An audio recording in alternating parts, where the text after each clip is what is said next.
Hello guys, আসসালামু আলাইকুম। আশা করছি সকালে ভালো আছেন, আমিও ভালো আছি। সো গাইস, অনেকদিন পর আপনাদের সাথে নিউ ব্লগ নিয়ে চলে আসলাম।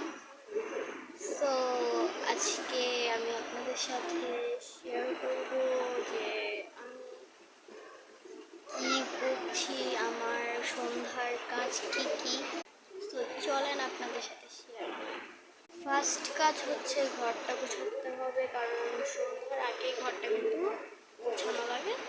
সো চলেন ঘরটা গুছাই। সো গাইস, ফার্স্টে খাটটা ঝেড়ে নিব।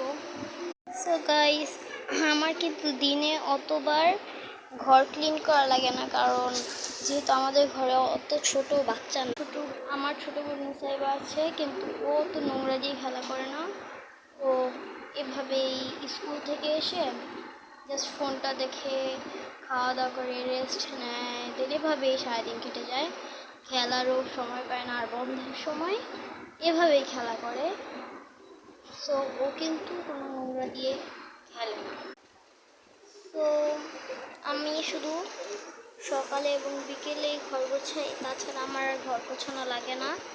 আমার ছোটো বোন তো অত ময়লা করে না, আর বাই চান্স যদি ময়লা হয়েও যায় ও ক্লিন করে ফেলে।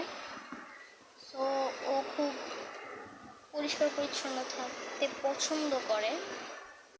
সো এখন তো নেই, ও থাকলে দেখাতে পারতাম। ও নেই বাসায়।